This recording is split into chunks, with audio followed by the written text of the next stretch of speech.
کبھی اگر آپ غور کریں نا تو ہماری زندگی بہت انپریڈکٹیبل ہے۔ بعض اوقات کسی چیز کی اتنی شدت سے چاہت کرتے ہیں لیکن اس کے لیے اتنا ہی انتظار کرنا پڑتا ہے، پر دوسری طرف کوئی چیز ہم نے سوچی بھی نہیں ہوتی اور وہ ان ایکسپیکٹڈلی ہو جاتی ہے۔ لیکن کچھ دعائیں، کچھ حسرتیں، کچھ خواہشات ایسی ہوتی ہیں کہ دل چاہتا ہے کہ اللہ پاک فوراً ان پہ کن فرما دیں، کوئی ایسا معجزہ ہو جائے کہ ہماری یہ دعائیں قبول ہو جائیں۔ اور وہ ذات اتنی کریم اور مہربان ہے کہ ہماری ہر مشکل پریشانی کا حل ہمیں پہلے سے دیا ہوا ہے، تاکہ ہم اپنی ہر الجھن میں، مشکل میں، خوشی غمی میں اللہ تعالیٰ کو یاد کریں۔ آج میں آپ سب کے ساتھ ایک ایسی ہی نماز شیئر کرنے لگی ہوں جسے معجزے کرنے والی نماز بھی کہا جاتا ہے۔ السلام علیکم جی، I hope you all are doing good. اگر آپ چینل پر نئے ہیں اور آپ کو میری ویڈیوز پسند آتی ہیں تو ڈو کنسیڈر ٹو سبسکرائب۔ جب ہم کبھی بہت زیادہ دکھ یا پریشانی کی کیفیت میں مبتلا ہو جاتے ہیں، دل بھر سا جاتا ہے، ہم اپنے کسی بہت پیارے چاہنے والے کو کھو دیتے ہیں، دنیا اور اس کے لوگوں سے دل اچاٹ ہو جاتا ہے، ہر چیز سے الجھن اور بیزاری محسوس ہونا شروع ہو جاتی ہے، تو ایسے دل چاہتا ہے کہ اللہ تعالیٰ سے میں بیٹھ کے بات کروں، 1-to-1 کنورسیشن کروں، اللہ پاک کو اپنا حال دل سناؤں، ان کو بتاؤں کہ میں کیا محسوس کرتی ہوں۔ تو اگر میں آپ کو کہوں کہ واقعی میں اس چیز کا طریقہ ہے، آپ اللہ تعالیٰ سے بات کر سکتے ہیں، اور وہ ہے نماز۔ ڈیلی بیسس پہ نماز از دا اونلی وے جب ہم اللہ تعالیٰ کے بہت قریب ہوتے ہیں، ہم اللہ پاک کی بارگاہ میں حاضر ہو جاتے ہیں۔ اسی لیے کہا جاتا ہے نا کہ نماز کے لیے پاک صاف جگہ ہونی چاہیے، آپ کا پاک صاف ہونا ضروری ہونا چاہیے، کیونکہ you are going to talk to the lord, to the king, جو آپ کے کریٹر ہیں، آپ ان سے بات کرنے لگے ہیں۔ کبھی کبھی میں سوچتی ہوں کہ وہ لوگ جو نماز ریگولرلی نہیں پڑھتے یا بالکل ہی نہیں پڑھتے، وہ دلی سکون کی کیفیت کو کیسے سمجھتے ہیں، وہ اپنے ذہنی سکون کے لیے کیا کرتے ہیں؟ کیونکہ زندگی کی چاہے ہزار مشکلیں ہوں، الجھنیں ہوں، بس آپ نے ایک سجدہ کرنا ہے اور تمام مسئلے حل ہو جاتے ہیں، یا نہیں بھی ہوتے تو آپ کو سکون مل جاتا ہے۔ اور یہ میں بات کر رہی ہوں ہماری فرض نمازوں کی، جو ڈیلی ہم نے 5 پڑھنی ہی ہیں۔ اب اگر ایک نماز کو معجزے کرنے والی نماز کہا جا رہا ہے تو آپ سوچیں کہ وہ کتنی پاورفل ہوگی اور وہ کتنی جلدی ہماری زندگی بدلنے کی طاقت رکھتی ہے۔ میں بات کر رہی ہوں نماز غفیلہ کی۔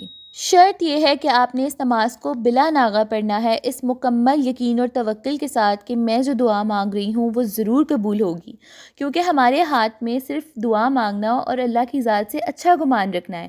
ہماری دعاؤں پہ کن فرمانا اس ذات کا کام ہے۔ میرا ایک آل ٹائم فیوریٹ شعر ہے، وہ میں آپ کے ساتھ شیئر کرتی ہوں۔ مالی دا کم پانی پانا، مشکاں پر پائے، مولا دا کم پھل پھل لانا، لائے یا نہ لائے۔ تو ہم نے اپنی اٹینڈنس روز لگوانی ہے، اس ذات کا دروازہ روز کھٹکھٹانا ہے، انشاءاللہ ایک دن ضرور ہماری دعاؤں پہ کن فرمایا جائے گا۔ نماز غفیلہ کا ٹائم مغرب کی اذان کے 1 گھنٹے بعد ہوتا ہے، تو آپ نے بیسیکلی نماز مغرب اور نماز عشاء کے درمیان اس 2 رکعت نماز کو پڑھنا ہے۔ اور اس کا طریقہ کار کچھ اس طرح سے ہے کہ سب سے پہلے پہلی رکعت میں ہم نے سورہ الحمد کے بعد سورہ انبیاء کی آیت نمبر 87، اور پھر دوسری رکعت میں سورہ الحمد کے بعد سورہ انعام کی آیت نمبر 59 پڑھنی ہے۔ اور اگر آپ کو یہ آیات یاد نہیں ہیں تو آپ موبائل سے دیکھ کے بھی پڑھ سکتے ہیں، اس میں کوئی حرج نہیں ہے۔ ہم اکثر کسی نہ کسی عمل کی، وظیفے کی تلاش میں رہتے ہیں کہ ہمیں پتہ چل جائے، جیسے ہماری زندگی راتوں رات بدل جائے، ہمارے ساتھ معجزے ہونے لگیں۔ لیکن یہ نماز اتنی چھوٹی سی ہے لیکن اتنی پاورفل ہے، اور اس میں اللہ تعالیٰ کا پیار اتنا زیادہ جھلکتا ہے کہ اللہ تعالیٰ ہم سے کہہ رہے ہیں کہ اے بندے، سارے دن کی بھاگ دوڑ کے بعد اب ذرا رک جا، تھم جا، ٹھہر جا، مجھ سے بات کر، مجھ سے اپنا تعلق استوار کر، کیونکہ جن خواہشات کی، جن چیزوں کی جستجو میں تو بھاگ رہا ہے، وہ صرف میں ہی تجھے دینے پہ قادر ہوں۔ انسان کی سب سے بڑی غفلت یہی ہے کہ وہ اپنی آزمائش کے وقت دنیاوی سہارے، آسرے تلاش کرتا ہے کہ کوئی مجھے سن لے، میری مدد کر دے۔ اسپیشلی آج کل کے دور میں ڈسٹریکشنز اتنی زیادہ ہیں کہ اگر آپ ایک چیز پہ فوکس کرنا چاہیں تو ناممکن سا لگتا ہے۔ دنیاوی جالوں میں ہم اس قدر ٹریپ ہو جاتے ہیں کہ ہم یہ بات بھول جاتے ہیں کہ اصل طاقت، اصل سہارا اللہ پاک کی ذات ہے۔ جب ہم اپنی روٹین کے کام کرتے کرتے تھک جاتے ہیں تو بعض اوقات دل چاہتا ہے کہ بس اب ایک چائے کا کپ پکڑوں اور آرام سے کھلی فضا میں جا کے بیٹھوں، ٹھنڈی ہوا میں سانس لوں، تاکہ مجھے ذرا فزیکلی تھوڑا سکون ملے، ذہنی سکون ملے۔ اسی طرح سے اگر ہم رات کو تھکے ہارے، دل بوجھل ہے، بس 2 رکعت جائے نماز بچھائیں اور نماز ادا کریں، تو وہ ہمارے دل پہ ٹھنڈی ہوا کے جھونکے کی طرح محسوس ہوگا۔ آپ کی کوئی بھی مشکل ہے، پریشانی ہے، ظاہرہ بحیثیت انسان یہ چیزیں زندگی کے ساتھ ہی ہیں۔ میں نے کہیں سنا تھا کہ جو اسٹریٹ لائن ہوتی ہے نا وہ ڈیتھ کی علامت ہوتی ہے، جبکہ اگر دھڑکن چل رہی ہو نا تو وہ اوپر نیچے لائنز ہوتی رہتی ہیں. تو یہی ہماری زندگی کے معاملات ہیں کہ کبھی کچھ اچھا آ جاتا ہے، کبھی برا آ جاتا ہے. بس ہم نے ہمت نہیں ہارنی، اور اللہ تعالیٰ کی ذات اتنی کریم ہے کہ ہمیں تمام راستے بتائے ہوئے ہیں. تہجد کی نماز ہے، نماز غفیلہ جیسی معجزاتی نماز ہے جو اگر آپ مکمل توکل کے ساتھ پڑھتے ہیں تو آپ یقین جانیں کہ آپ کی خواہشات محض ایک رات کے عرصے میں بھی قبول ہو سکتی ہیں، کیونکہ جس ذات نے پوری کرنی ہے نا آپ کی بات، وہ ہر چیز پہ قادر ہے. ہمارے لیے بڑا ہی مسئلہ ہے، بے شک میں سمجھتی ہوں کہ یا اللہ یہ تو شاید ناممکن ہے، یہ تو شاید حل ہو ہی نہیں سکتا، لیکن یہ ایک ایسی نماز ہے جس میں اگر شدت کے ساتھ دعا مانگی جائے تو یہ پہاڑ کو بھی سر کرنے پہ قادر ہے. تو آپ سوچیں کہ آپ کی مشکل زیادہ بڑی ہے یا پھر اللہ کی ذات.